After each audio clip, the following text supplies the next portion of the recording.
राधे राधे। आज हम राधाष्टमी की कथा सुनेंगे और राधाष्टमी व्रत क्यों किया जाता है, किस लिए किया जाता है और इसका महत्व क्या है वो सब जानेंगे। अगर आपको मेरा ये वीडियो पसंद आए तो प्लीज़ इसको लाइक शेयर ज़रूर कीजिएगा और प्लीज़ मेरे चैनल को सब्सक्राइब कीजिएगा। तो भादो महीने के शुक्ल पक्ष की अष्टमी को राधाष्टमी यानी राधा रानी के प्राकट्य दिवस के रूप में मनाया जाता है। द्वापर युग में इस पावन तिथि पर देवी राधा का जन्म हुआ था। ऐसा कहा जाता है कि बिना राधा के पूजा के कृष्ण की पूजा अधूरी मानी जाती है। इस कारण जिन्हें भगवान कृष्ण का आशीर्वाद चाहिए उन्हें राधा जी की पूजा ज़रूर करनी चाहिए। राधा रानी की पूजा करने से साधक की सारी कामनाओं की पूर्ति होती है। यदि किसी के विवाह में देरी हो रही हो तो वो भी राधाष्टमी के दिन राधा रानी की विशेष पूजा कर सकता है। ऐसा करने से उसकी इच्छा पूरी होगी। राधाष्टमी का पर्व बरसाना में बहुत ही धूमधाम से मनाया जाता है। ब्रह्म वैवर्त पुराण में राधा जी के जन्म की जो कथा बताई गई है वो इस प्रकार है। राधा जी श्री कृष्ण के साथ गोलोक में निवास करती थीं। एक बार देवी राधा गोलोक में नहीं थी। उस समय श्री कृष्ण अपनी अन्य सखी विराजा के साथ गोलोक में विहार कर रहे थे। राधा जी यह सुनकर क्रोधित हो गईं और तुरंत श्री कृष्ण के पास जा पहुंची और उन्हें भला बुरा कहने लगीं। यह देखकर कान्हा के मित्र सुदामा को बुरा लगा और उन्होंने राधा को पृथ्वी पर जन्म लेने का श्राप दे दिया। राधा को इस तरह क्रोधित देखकर विराजा वहाँ से नदी रूप में चली गईं। इस श्राप के बाद राधा ने श्री दामा को राक्षस कुल में जन्म लेने का श्राप दे दिया।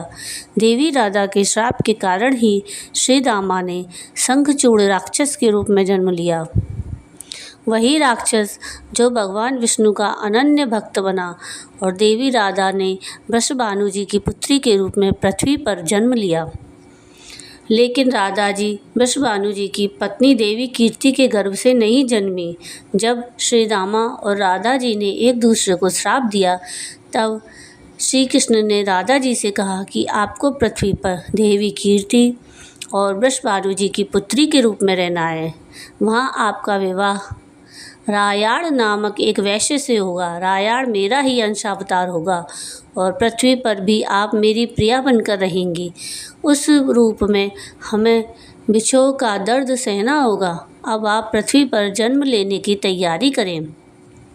सांसारिक दृष्टि में देवी कीर्ति गर्भवती हुई और उन्हें प्रसव भी हुआ। लेकिन देवी कीर्ति के गर्भ में योग माया की प्रेरणा से वायु का प्रवेश हुआ और उन्होंने वायु को ही जन्म दिया।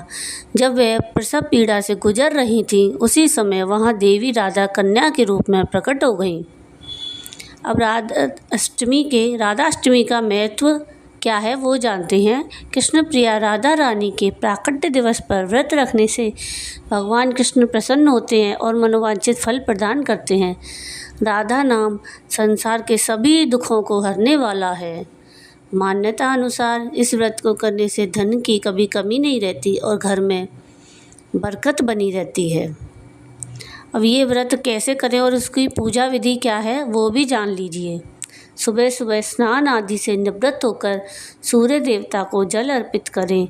इसके बाद मंडप के नीचे मंडल बनाकर उसके मध्य भाग में मिट्टी या तांबे का कलश स्थापित करें। अब इस पात्र पर वस्त्रों से सुसज्जित राधा जी की मूर्ति स्थापित करें। इसके बाद राधा जी की 16 उपचार से पूजा करें। राधा जी की पूजा मध्याह्न के वक्त की जाती है।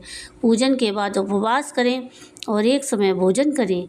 अगले दिन श्रद्धानुसार सुहागिन स्त्रियों और ब्राह्मणों को भोजन कराएं और दक्षिणा दें। उसके बाद स्वयं भी प्रसाद के रूप में भोजन करें। राधे राधे।